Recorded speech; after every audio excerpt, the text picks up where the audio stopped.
जय श्री कृष्णा। आर्यवर्त की कहानियों में आप सभी का स्वागत है। आज मैं आपको सुनाने जा रही हूँ धरती माता की कहानी। चलिए शुरू करते हैं। एक माँ थी, उसके एक बेटी व एक बेटा था। दोनों भाई बहन छोटे छोटे थे। माँ गरीब थी, वह मजदूरी करके अपना गुजारा चलाती थी। धीरे धीरे बच्चे बड़े होने लगे, बेटी शादी के योग्य होने लगी, माँ बूढ़ी हो गई। माँ ने बेटे से कहा, बेटा तेरी बहन बड़ी हो गई है, अतः तुम्हारे जैसा घर वर देखकर उसकी शादी करना। ऐसा कहकर माँ तो कुछ दिनों में मर गई।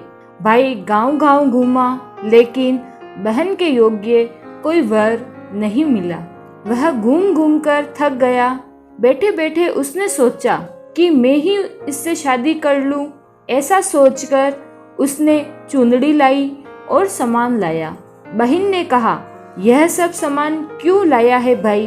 भाई बोला, तेरी शादी है। मोहल्ले वालों ने बहन से कहा कि तुम्हारा भाई ही तुमसे शादी कर रहा है। बहन भाई से बोली, कोई मेहमान आए नहीं, मेरी शादी किससे कर रहे हो? भाई कुछ नहीं बोला तो बहन समझ गई, मेरी शादी किससे कर रहे हो? भाई कुछ नहीं बोला तो बहन समझ गई। उसने एक लोटा लिया, चुनड़ी लेकर और चप्पल पहनकर जंगल में जाने के लिए रवाना हुई। गायों के ग्वालों ने पूछा कि वन में क्यों जा रही हो? वह कुछ नहीं बोली। वन में जाकर धरती माँ को पुकारने लगी। बोली कि हे माँ, तू ही मेरी लाज रखना, नहीं तो अन्याय हो जाएगा। मैं क्या करूं?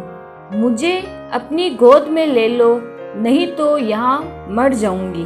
धरती माँ फटी तो बहन ने एक तरफ लोटा, चुनड़ी, चप्पल रख दिए और वह धरती में जाने लगी। इतने में दौड़ता हुआ भाई वन में आया और ग्वालों से पूछा कि उसकी बहन किस तरफ गई है। ग्वालों ने कहा कि तेरी बहन उधर गई है। वह बहन बहन पुकारते हुए दौड़ा तो बहन धरती माँ के अंदर समा गई थी। थोड़े से बाल बाहर दिखाई दे रहे थे। उसने बहन के बाल मुट्ठी में पकड़े और रोने लगा, बहन तुमने सत के लिए धरती माँ की गोद में समा गई। मेरी बुद्धि भ्रष्ट हो गई थी। माँ का वचन निभाने के लिए मेरे जैसा कोई वर्ण नहीं मिला, इसलिए ऐसा विचार आया।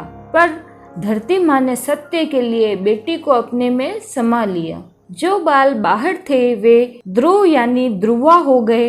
इसलिए औरतें कहानी सुनती है और लोटा, चप्पल, चुनड़ी, एक बर्तन में हरे मूंग, एक लड्डू कुंवारी कन्या को देवे। उसको धरती माता सुखी रखेगी। जय धरती माँ, जय धरती माँ, जय धरती माँ। अगर आप सभी को यह कहानी पसंद आई तो इसे लाइक करें और चैनल को सब्सक्राइब करें। धन्यवाद।